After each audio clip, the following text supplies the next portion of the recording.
RJD supremo Lalu Prasad Yadav के सियासी कुनबे में अब एक और सदस्य की एंट्री हो चुकी है।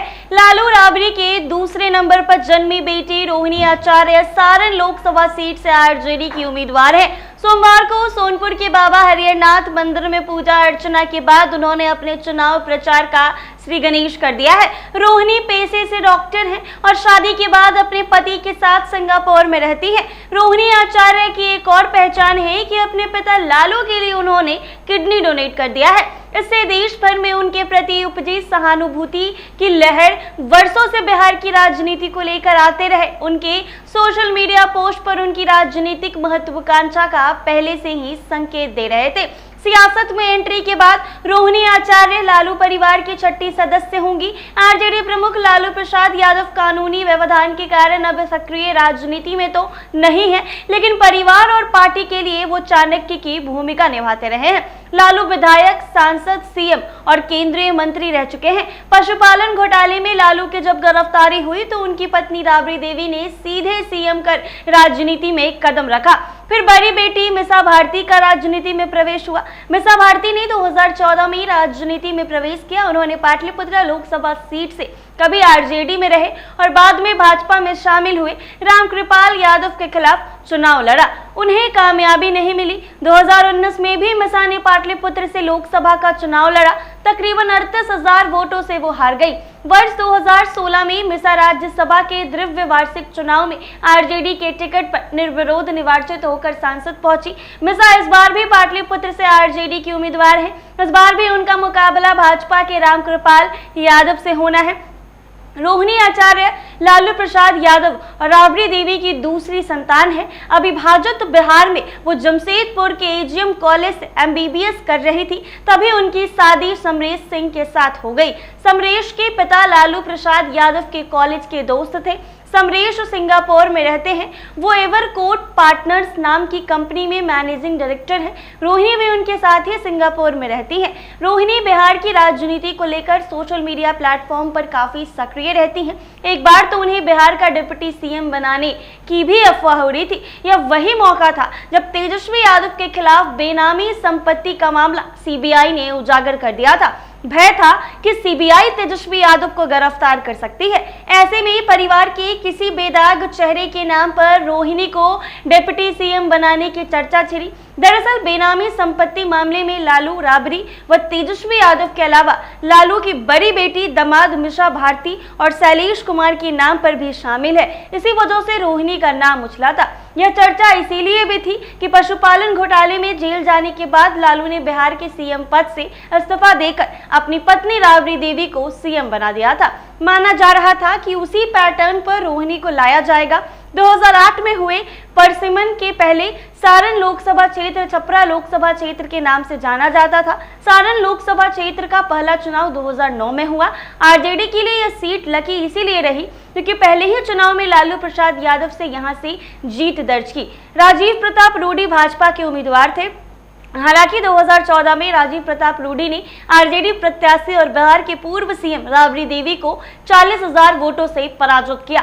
तब से वो लगातार 2 बार सारण से सांसद चुने गए हैं। भाजपा ने तीसरी बार राजीव प्रताप रूडी को छपरा से अपना प्रत्याशी बनाया।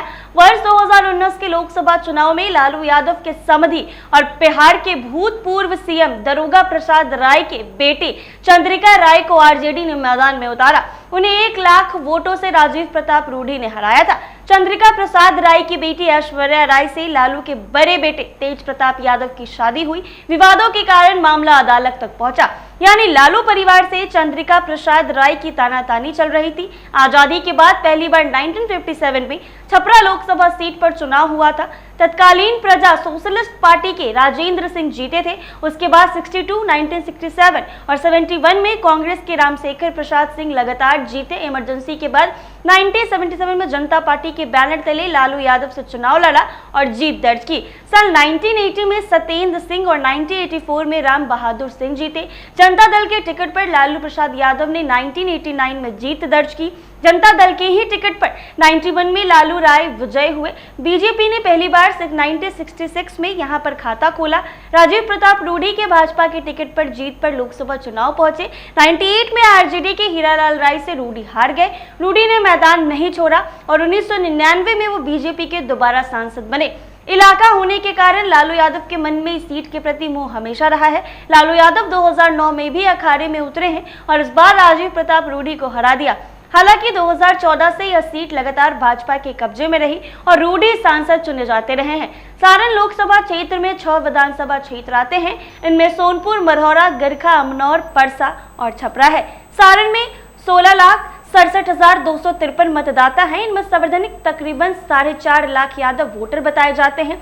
सवर्णों में राजपूत वोटर 1.5 लाख, ब्राह्मण और भूमियार करीब 1 लाख, वैश्य समाज के 3 लाख वोटर हैं। कोयरी कुर्मी के अलावा लगभग 2 लाख महादलित हैं और दलित 2 लाख मुस्लिम वोटर हैं।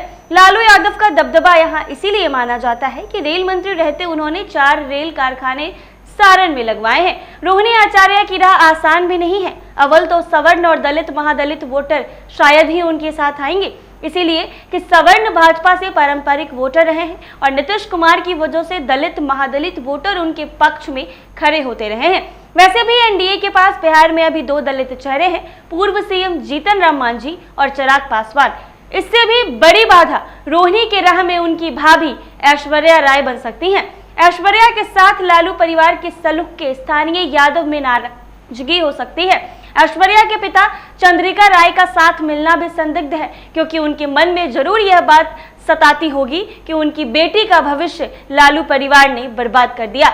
जब यादवों के बीच श्रद्धेय छवि वाले लालू यादव और राबड़ी देवी को बिना किसी कारण यहां से हार का सामना करना पड़ा, तो रोहिणी के सामने तो ऐश्वर्या राय प्रकरण किसी भी संकट से कम नहीं है, क्योंकि ऐसा माना जा रहा है कि भाजपा तेज प्रताप की वाइफ ऐश्वर्या राय को रोहिणी के साथ खड़ी कर सकती है, यानी ऐश्वर्या को चुनाव प्रचार प्रसार में लगा सकती है। कहीं ना कहीं इस वजह से भी लालू परिवार से लोगों का मन जरूर दुखी है, क्योंकि तेज प्रताप यादव की वाइफ ऐश्वर्या राय हैं और कहीं ना कहीं उनके परिवार वालों को ये लगता है कि उनका भविष्य लालू परिवार के कारण खराब हुआ है। तो रोहिणी की बाधा आसान नहीं है, बीच में ऐश्वर्या भी आ सकती हैं। देखने वाला बात होगा कि क्या होगा। ऐसे ही तमाम अपडेट्स के लिए बने रहे NBC 24।